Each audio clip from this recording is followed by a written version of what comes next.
Good morning, class 11th. So, this is going to be our video number 3.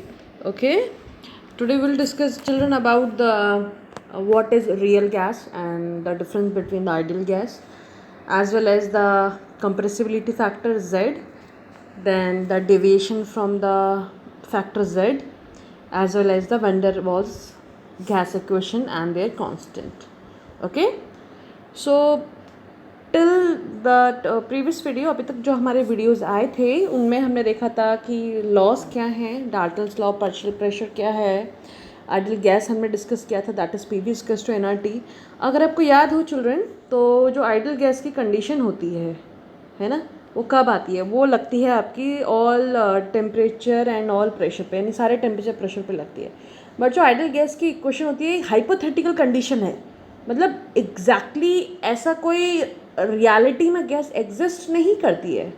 ये एक hypothetical condition है कि हाँ, एक हमने स्टैंडर्ड, एक बेंचमार्क सेट कर दिया है कि ऐसा ऐसा होगा तो ऐसा होगा, लाइक दिस। जो रियलिटी में जो गैस एग्जिस्ट करती है उन्हें बोलते हैं रियल गैस। दैट मीन अगर रियल गैस और आइडियल गैस के बीच में हम डिफरेंस करना पड़े तो real gases are non ideal gas, और इनके लिए जो पीवी इक्वल्स टू होता है वो नॉट इक्वल टू एनआरटी। ठीक, अगर रियल गैस के भी आइडियल गैस की तरह बिहेव करेगी, अगर यानी कभी पीवी इक्वल्स टू एनआरटी हुआ, यानी तब कंडीशन होगी low pressure high temperature. Condition क्या होगी? Low pressure high temperature. मैंने आपको पहले ही बताया, अगर आपको याद है, LPHT, ये लर्न कर लीजिए बिल्कुल, ठीक है।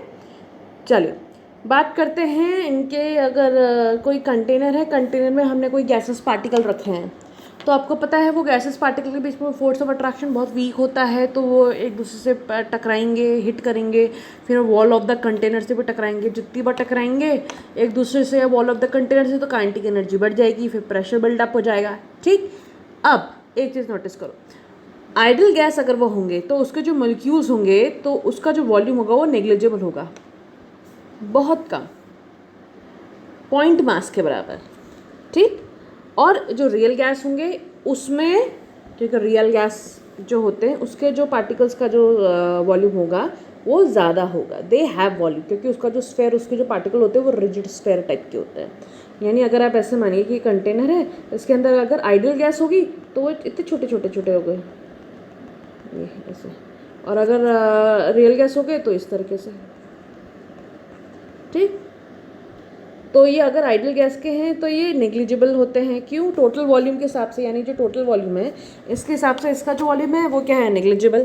कंसिडर करे ना करे बात बराबर, पर हाँ, हम रियल गैस के वॉल्यूम को इग्नोर नहीं कर सकते, that mean they have some volume. Okay, चलिए फिर देखते हैं कांस्टेंट टेम्परेचर पे अगर हम ग्राफ बनाएं, कांस्टेंट टेम्परेचर पर अगर हम ग्राफ बनाते P वर्सेस V के लिए चिल्ड्रन, तो दो लाइन आती है। एक आपको लिख रही होगी रेक्टेंगुलर हाइपरबोला, एक आपको दिख रही होगी डॉटेड लाइन, है ना, एक ये वाली, एक ये वाली। तो ये जो डॉटेड लाइन है वो तो है रियल गैस की, और जो रेक्टेंगुलर हाइपरबोला है वो आइडियल गैस के लिए है। अब जो वॉल्यूम है रियल गैस का, अगर आप ध्यान देखें, वॉल्यूम जो रियल गैस का है वो छोटा है आइडियल गैस की, क्योंकि देखो वॉल्यूम जो रियल गैस का वो ये है, और इससे अगर मिलाओ तो ये तो वहीं पे आ रहा है, और आइडियल गैस का वॉल्यूम यहाँ पे आ रहा है, यानी वो ऑब्वियसली क्या ज़्यादा है। ठीक, आया समझ में? और अगर हम प्रेशर की बात करें तो प्रेशर रियल गैस का ज़्यादा है, आइडियल गैस का कम है। ठीक है, आया समझ में? और अगर हम ऊपर की साइड, अगर हम स्टार्टिंग में देखें वॉल्यूम रियल गैस का, तो वो ज़्यादा है किसके कंपैरिजन में? आइडियल के कंपैरिजन में। ठीक, तो जब रियल गैस का वॉल्यूम ज़्यादा होगा तो उस टाइम की कंडीशन को हम बोलते हैं पॉजिटिव डेविएशन। ठीक, उसको हम क्या बोलेंगे? Positive deviation. जब आइडियल के कंडीशन का वॉल्यूम ज़्यादा होगा तो उसको हम बोलेंगे नेगेटिव डेविएशन। ठीक है, चलिए इसी पे बेस्ड अब हम दूसरी चीज़ डिस्कस करते हैं, that is compressibility factor. Compressibility factor को हम Z से डिनोट करते हैं। Z का मतलब होता है इट गिव्स अबाउट इन्फॉर्मेशन बताओ पॉजिटिव और नेगेटिव डेविएशन, कि कोई गैस कितना डेविएट कर रही है। ठीक, Z की जो वैल्यू होती है वो PV इक्वल्स टू NRT होती है। Z की जो वैल्यू होती है वो होती है PV equals two upon NRT। Z की अगर वैल्यू 1 हो गई देखो, तो इक्वेशन क्या बन जाएगी? PV इक्वल्स टू NRT, यानी फॉर द आइडियल गैस। अगर Z की इक्वल वैल्यू अगर 1 के इक्वल नहीं हुई, यानी PV not equal to the NRT, यानी वो रियल गैस की कंडीशन होगी। ठीक, दूसरी चीज़, Z की वैल्यू हम एक और तरीके से निकाल सकते हैं, वो है V real upon V ideal यानी रियल गैस का वॉल्यूम अपन आइडियल गैस का वॉल्यूम। और जो रियल गैस का वॉल्यूम होता है चिल्ड्रन हमेशा ध्यान रखना वो एक्सपेरिमेंटली निकाला गया होता है, ठीक, यानी वो क्वेश्चन में दिया होगा। और आइडियल गैस का जो वॉल्यूम होता है वो पी वी इक्वल्स टू से हम कैलकुलेट करते हैं, ठीक है। चलिए अब बात करते हैं इसी के बारे में अगर डिटेल में, तो आप देखिए z अगर बड़ा हो गया 1 से, हम कहते हैं z 1 के बराबर है या नहीं है। 1 के बराबर होगा तब तो आइडियल गैस होगा। अगर हम रियल गैस के लिए बात करें डिटेल में, अगर 1 के बराबर नहीं है यानी अगर वो बड़ा हो गया तो यानी पीवी की वैल्यू ज़्यादा एनआरटी से, यानी वॉल्यूम रियल गैस का ज़्यादा। अब रियल गैस का वॉल्यूम ज़्यादा यानी ऐसे में क्या होंगी, गैस आपस में एक्सपैंड करेंगी यानी उसमें फोर्स ऑफ अट्रैक्शन क्या हो जाएगा, कम, यानी अब रिपल्सिव फोर्सेस ज़्यादा होंगी, तो ग्राफ कैसा होगा, पॉजिटिव डेविएशन का। वहीं बात करते हैं z की वैल्यू को 1 से छोटी हो गई तो पीवी प्रेशर की वैल्यू पीवी की वैल्यू क्या होगी, एनआरटी से छोटी, तो वॉल्यूम क्या होगा रियल गैस का छोटा, और तो गैस ऐसे में क्या करेंगी, कंप्रेस करेंगी, ठीक है। अब कंप्रेस करेंगी यानी अब फोर्स ऑफ अट्रैक्शन क्या होगा, बढ़ जाएगा, तो ग्राफ कैसा होगा, नेगेटिव डेविएशन का होगा, ठीक। चलिए इसी पे बेस्ड एक क्वेश्चन देखते हैं। क्वेश्चन है at STP the volume of 1 mole of a gas is measured to be 25 liter. Explain the nature of a gas and type of force dominant. खुद ही सोचो z की वैल्यू कैसे निकलती है, v real upon v ideal. Real कितना दिया देखो question में, एक्सपेरिमेंटली जो हमें बोलते हैं ना, जो क्वेश्चन में दिया होता है वो है 25। अब आइडियल कितना होता है, आप खुद ही सोचो क्वेश्चन में क्या दिया है, S T P the volume of 1 mole of a gas, यानी वो 1 मोल के गैस का वॉल्यूम कितना एस टी पी वो होता है 22.4 लीटर। बस वहाँ रख दो। अब देखो ये z की वैल्यू 1 से छोटी आएगी, 1 से छोटी यानी रियल गैस होगा, पॉजिटिव डेविएशन होगा, वी रियल छोटा होगा आइडियल से, और रिपल्सिव फोर्सेस होंगी। बस ये सारी इन्फॉर्मेशन में देनी है। नेक्स्ट क्वेश्चन है, अगर गैसेस हमारे पास है A B C D, 4 gases हैं, जेड की वैल्यू दी है 1.4, 0.8, 1.6 और 0.4। अब क्वेश्चन कह रहा है कि arrange the increasing order of deviation from ideal behaviour. Ideal behave की तरह कौन बिहेव करेगा, यानी जो जेड के जितना ज़्यादा पास होगा, यानी जिसकी वैल्यू 1 अप्रॉक्सीमेट उतना ज़्यादा आइडियल, यानी मोस्ट आइडियल कौन, मोस्ट आइडियल है आपका बी, क्योंकि इसकी वैल्यू क्या है 0.8। फिर इंक्रीजिंग ऑर्डर में लगाते हैं, फिर आएगा ए 1.4, फिर सी और डी अप्रॉक्सीमेट, ये 0.4 बड़ा है और ये उतना ही छोटा, ठीक है। चलिए नेक्स्ट है, arrange in the order of attractive forces among the following. अब अट्रैक्टिव फोर्सेस पे लगाना है, तो अट्रैक्टिव फोर्सेस यानी जब जेड की वैल्यू 1 से छोटी, तो इसका आंसर होगा डी बी ए सी। अब वीडियो पॉज करके आराम से करना, ओके। चलिए नेक्स्ट हम देखते हैं चिल्ड्रन, वो है हाँ variation of Z with P N T. हम जेड का वेरिएशन देखेंगे प्रेशर और टेम्परेचर के साथ। ये है जेड वर्सेस पी, यहाँ पर टेम्परेचर हमने कांस्टेंट रखा है, अभी रखना याद। पहले हम प्रेशर के साथ देखेंगे, टेम्परेचर में 298 केल्विन रखा है, रूम टेम्परेचर अप्रॉक्सीमेट कांस्टेंट। अब जेड की वैल्यू 1 यानी स्ट्रेट लाइन होगा आइडियल गैस। तो जब हमने कुछ डिफरेंट गैसेस के लिए हमने बनाया आइडियल गैस के अलावा, तो हमने देखा कि H2 और ये H2 है, देखो ये छोटा छोटा दिख रहा है, ये H2 और H के लिए तो स्ट्रेट लाइन है, वो भी ऊपर आइडियल गैस से ऊपर यानी पॉजिटिव डेविएशन में। फिर हमने बनाई N2 के लिए पहले नीचे से गया फिर ऊपर से ऊपर गया। फिर हमने बनाई O2 के लिए भी नीचे से गया ऊपर से, पहले नीचे से होते हुए यानी पहले नेगेटिव डेविएशन होते होते फिर ऊपर गया। फिर ऐसे CO2 के लिए बनाया, फिर वो नीचे से होते होते ऊपर चले गया ऐसे, यानी H2 और Ne के अलावा बाकी सारी गैसेस पहले नेगेटिव डेविएशन में गई फिर पॉजिटिव, और H2 Ne क्या डायरेक्ट पॉजिटिव डेविएशन गई। ये ग्राफ हमने देखा, ये एनसीईआरटी में भी है, ये डाटा है बेटा, इसको डायरेक्ट लर्न करना है, इसमें कुछ नया नहीं बता रही मैं, ठीक। तो इससे हमने क्या इन्फॉर्मेशन निकाली कि जो H2 और He हैं वो always show the positive deviation, चाहे वो लो प्रेशर हो हाई प्रेशर हो, आप कुछ भी कर लो, ठीक। दूसरी बात, all the other gases show negative deviation, यानी लो प्रेशर पे पहले नेगेटिव डेविएशन दिखाएंगी फिर वो हाई प्रेशर पे पॉजिटिव डेविएशन दिखाएंगी। फिर अब इसी पे बेस्ड एक क्वेश्चन देख लो। क्वेश्चन है कि arrange gases A B C in the order of increasing attractive forces, ठीक। अब किसी भी गैसेस को हमने अरेंज करना है, कोई 3 gases suppose A B C, उसको अट्रैक्टिव फोर्सेस के हिसाब से करना है। ग्राफ इसके लिए क्वेश्चन है आपका, देखो ये रहा, अब ये जेड की वैल्यू 1 और ये प्रेशर है। अब ए देखो पहले ये रहा, बी ये रहा, सी रहा नीचे और, ठीक। अब देखो अट्रैक्टिव फोर्सेस यानी कब होगा इंक्रीजिंग ऑर्डर में, जेड की वैल्यू छोटी होनी चाहिए, जेड की वैल्यू छोटी होनी चाहिए, है ना, 1 से। तो वी रियल क्या होगा, छोटा होगा। आइडियल वी आइडियल से यानी अट्रैक्टिव फोर्सेस ज़्यादा, तो इंक्रीजिंग अट्रैक्टिव फोर्सेस सबसे किसके लिए, सबसे छोटी किसके लिए, सी, फिर बी, फिर ए। आ गया, चलो वेरी गुड। ओहो कहाँ पहुँच गए, कहाँ पहुँच गए हम, गड़बड़ हो जाती है रोज़ रोज़। चलो भाई, हाँ नेक्स्ट, अभी तक तो बेटा हमने बनाया था जेड वर्सेस पी, अब हम बनाएंगे Z versus temperature. Z versus temperature, अच्छा टेम्परेचर के और जेड के लिए वैसे ग्राफ बनता नहीं है, इम्पॉसिबल है, ठीक। अब हमें कर रहे हैं कि हम जेड वर्सेस पी ही बनाएंगे, पर हम क्या कर देंगे, टेम्परेचर को वेरी कर देंगे, यानी चेंज कर देंगे।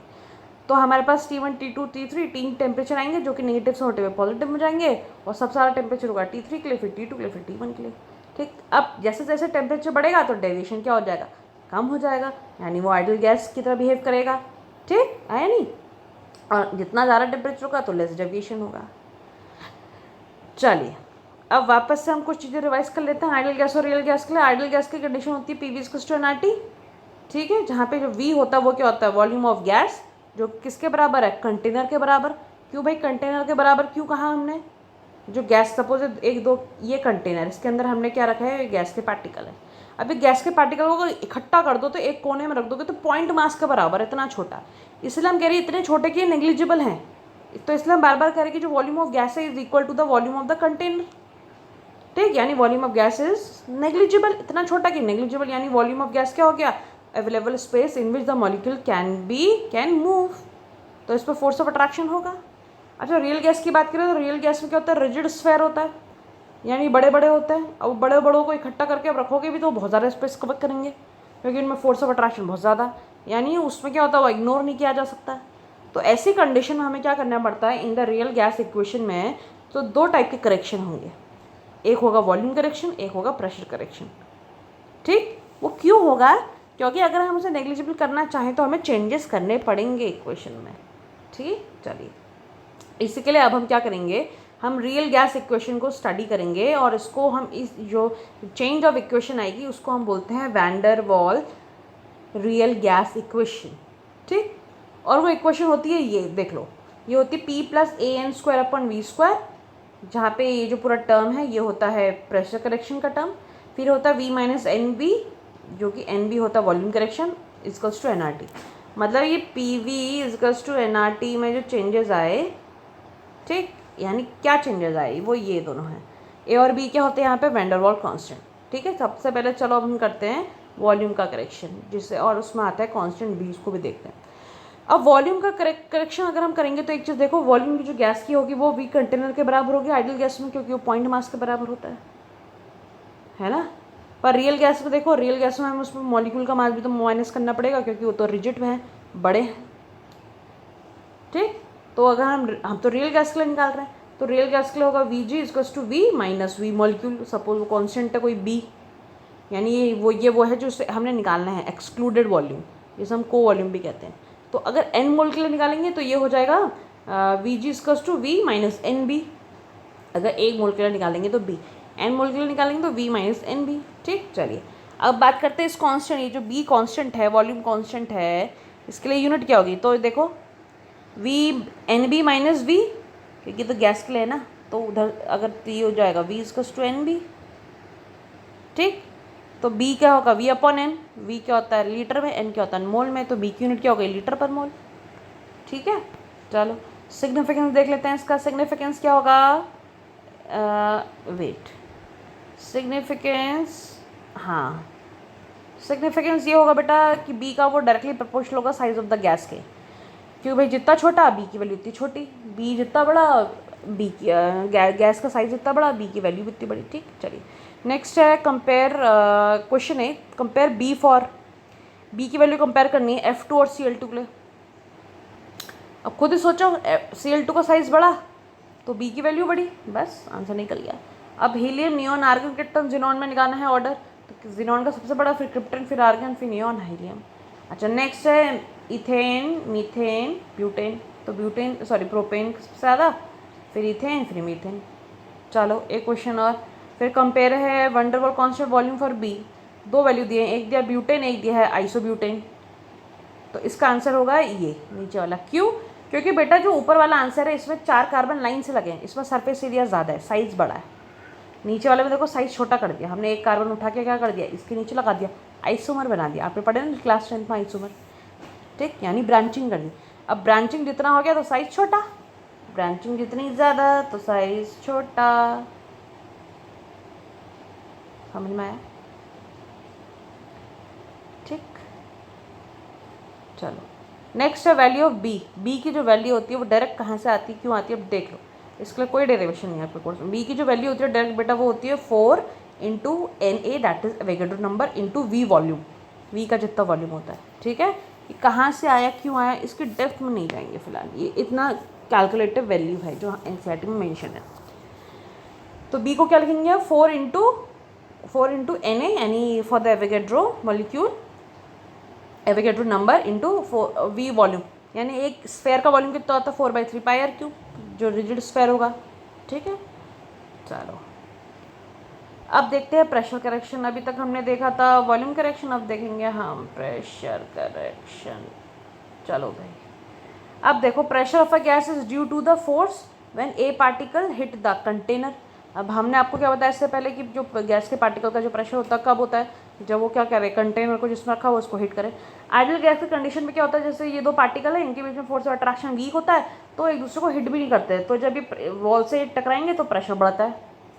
अगर हम रियल गैस की बात करें तो इसके जो पार्टिकल हैं वो बड़े हैं साइज़ में, और कोई दूसरे पार्टिकल तो साइज़ में बड़े हैं, सपोज ए है, ये बी पार्टिकल है, तो ये होगा क्या एक्चुअली में, ए को जो बी के पार्टिकल है वो अपनी तरफ खींचने की ज़्यादा कोशिश करेंगे, तो इससे जब भी वॉल से टकराएगा तो जो प्रेशर बिल्ड होगा वो छोटा होगा। यानी ऐसे कंडीशन में आइडियल का प्रेशर ज़्यादा पी रियल से। अब इक्वेशन क्या होती है, P V is equals to NRT। अब प्रेशर निकालेंगे तो कैसे निकालेंगे, आइडियल के लिए निकालेंगे, वो क्या होगा, P gas equals to P plus internal, क्योंकि इंटरनल में भी तो कुछ प्रेशर लग रहा होगा। देखो यहाँ तो है ही है, एक्सटर्नल तो होता ही है, इंटरनल भी होता है, ऐसे यहाँ पे भी इंटरनल होगा। ठीक, हम जो रियल गैसेस के लिए अब जो प्रेशर करेक्शन निकालेंगे बट आइडियल के लिए नहीं निकालते, हम रियल के लिए निकालते हैं। तो यानी देखो हम जो प्रेशर के लिए जो करेक्शन टर्म निकालते हैं उसमें बाहर तो प्रेशर जनरेट हो रहा है बट अंदर भी तो प्रेशर लग रहा है, यानी प्रेशर का गैस क्या कितना होगा, इक्वल्स टू पी यानी आउटर साइड प्लस इंटरनल। अगर हम मानते हैं concentration of A type of molecule है N/V, कंसनट्रेशन है ए टाइप के मॉलिक्यूल का N/V, तो बी टाइप भी तो मानना पड़ेगा क्योंकि बी टाइप भी तो लगा रहे हैं प्रेशर, ये हो जाएगा N/V सेम टाइप। तो यानी इंटरनल जो प्रेशर लग रहा है वो डायरेक्टली प्रोपोर्शनल होगा किसके, ए और बी के। ए का कितना था कंसनट्रेशन N/V, बी का कितना था N/V, यानी हम ये लिख सकते हैं कि P internal is equal to AN²/V², जहाँ पे ए क्या है, प्रोपोर्शनलिटी कॉन्स्टेंट है ये।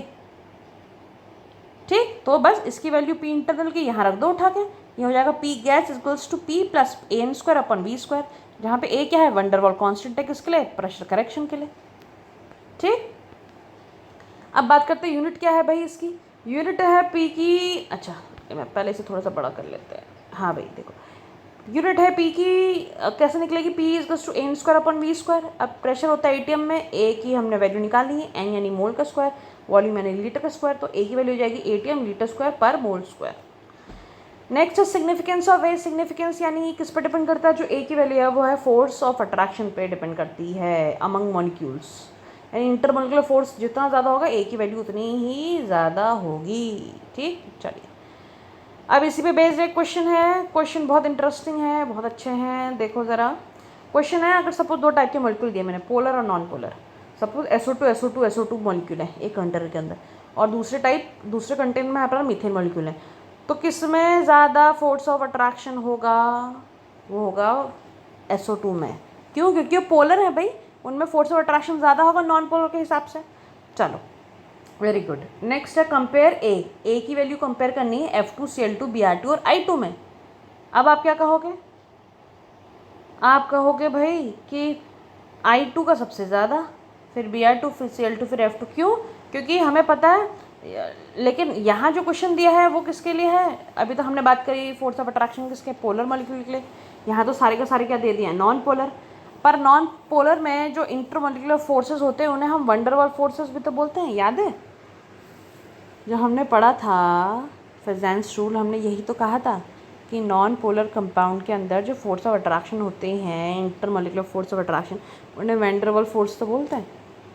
यानी वो जितना ज़्यादा होगा, और वो निकालते कैसे थे, वो मोलर मास से निकालते थे। यानी भाई मोलर मास जिसका जितना ज़्यादा, उसका वैन डर वाल्स फोर्स ज़्यादा, यानी उसका इंटरमोलिकुलर फोर्स ऑफ अट्रैक्शन ज़्यादा। तो भाई I2 का ज़्यादा है मोलिकुलर मास, तो बस आंसर निकल गया। चलो अब इसी बात पे एक और के क्वेश्चन के लिए निकालता हूँ, वो होगा आपका CO2 O2 NH3 N2। अब मोलर मास देखो ज़रा सबका, CO2 का 44, O2 का 32, NH3 का 17 और N2 का 28। अब तुम अगर आंसर लिखोगे CO2 का सबसे ज़्यादा, फिर O2, फिर N2, फिर NH3, तो ये आंसर हो जाएगा गलत, क्योंकि तुम लोगों ने जो आंसर निकाला वो मोलर मास के अकॉर्डिंग निकाला। बट एक चीज़ देखो, इन सारे नॉन पोलर में से एक कंपाउंड पोलर भी है, वो है NH3। सोचो खुद ही, NH3 क्या है, NH3 क्या है भाई, NH3 में हाइड्रोजन बॉन्डिंग होती है, याद है? हाइड्रोजन बॉन्डिंग क्या थी, the bonding between hydrogen between FON फॉन, है ना? तो हाइड्रोजन बॉन्डिंग लगती है, यानी वो पोलर टाइप का हो गया, यानी वो उसमें क्या होगा, सबसे ज़्यादा होगा क्या, फोर्स ऑफ अट्रैक्शन। फिर बाकी का ऑर्डर सबसे में, ठीक है। अच्छा एक चीज़ और बहुत इंपॉर्टेंट, ए की वैल्यू जितनी ज़्यादा होगी इंटरमोलिकुलर फोर्स ऑफ अट्रैक्शन उतना ही ज़्यादा लिक्विफिकेशन भी होगा गैसेस पार्टिकल का, ध्यान रखो, भूलना नहीं। ए की वैल्यू जितनी ज़्यादा उतना ही ज़्यादा लिक्विफिकेशन होगा गैस का। अगर सेम क्वेश्चन दे दूँ अभी कि NH3 SO2 और CH4 और SU6 में सबसे ज़्यादा लिक्विफाई गैस कौन हो सकती है, खुद सोचो आंसर और मुझे भेज दो फटाफट, ठीक। चलो नेक्स्ट है, अच्छा एक नोट है बहुत इंपॉर्टेंट, जो ये है, ये कहता है कि H2 और He, देखा था ग्राफ में अभी स्ट्रेट लाइन आ रहा था ऊपर को, तो H2 और He जो है आर वेरी वेरी स्मॉल, बहुत ज़्यादा छोटे होते हैं, लाइट होते हैं। तो ए की value it tends to zero, A की वैल्यू क्या होती है, इसमें जीरो होती है, यानी इस पर वंडर ऑफ फोर्स बहुत weak, force of attraction weak, इसका वैल्यू क्या होता है, ए का जीरो, ठीक। चलो भाई अब हमारे पास वंडरवॉल जो गैस इक्वेशन है वो क्या है, P+N²/V², V - NB = nRT, जहाँ पे ए और बी की वैल्यू क्या होंगी, गिवन होंगी। अब कंप्रेसिबिलिटी फैक्टर से इसको देखो ज़रा, कंप्रेसिबिलिटी फैक्टर था Z, अगर आइडियल होगा तो Z की वैल्यू 1, नॉन आइडियल होगा तो यानी रियल गैस होगा तो Z की वैल्यू छोटी या बड़ी हो सकती है, कुछ भी। तो रियल गैसेस के लिए होगा Z की वैल्यू छोटी, negative deviation, real ideal gas के लिए होगा Z की वैल्यू बड़ी, यानी पॉजिटिव डेविएशन, ठीक। अच्छा अब देखो, अब एक मोल गैस के लिए क्या होता है, अगर हम एक मोल की गैस के लिए निकाले, जब कहाँ पे क्या हो, टेम्परेचर क्या हो, मॉडरेट हो, याद रखना टेम्परेचर नहीं बढ़ाना है, तो दो कंडीशन होंगी, पहली बात लो प्रेशर और हाई प्रेशर। लो प्रेशर पे यानी वॉल्यूम ज़्यादा होगा, क्यों, क्योंकि V - B होगा, तो B क्या बहुत ज़्यादा स्मॉल यानी नेग्लिजिबल, यानी V करेक्शन किसके बराबर, V के बराबर, तो बस V - NB की जगह क्या आएगा, V, ठीक, आया समझ में। और इसे अब इससे क्या करो, इसका ये टर्म यहाँ से क्या हो जाएगा, फिर ये हो जाएगा PV + A/V = RT। अब ये क्वेश्चन नंबर फर्स्ट को डिवाइड दो जरा RT से, तो हो जाएगा PV/RT + A/VRT = 1। हम इसको ऐसे भी लिख सकते हैं Z + A/VRT = 1। तो Z की वैल्यू क्या आएगी, V - AVRT, यानी Z की वैल्यू क्या 1 से छोटी, यानी V real < V ideal. High pressure पे होगा तो यानी प्रेशर बहुत ज़्यादा, तो A नेग्लिजिबल, यानी ये पूरा टर्म किसके बराबर, P के बराबर, तो बस खाली P लिखो, P × V - B = RT, यानी PV - PB = RT, यानी Z - PB/RT = 1, यानी Z की वैल्यू क्या 1 से बड़ी, यानी अब वॉल्यूम क्या होगा, रियल का ज़्यादा, आइडियल से।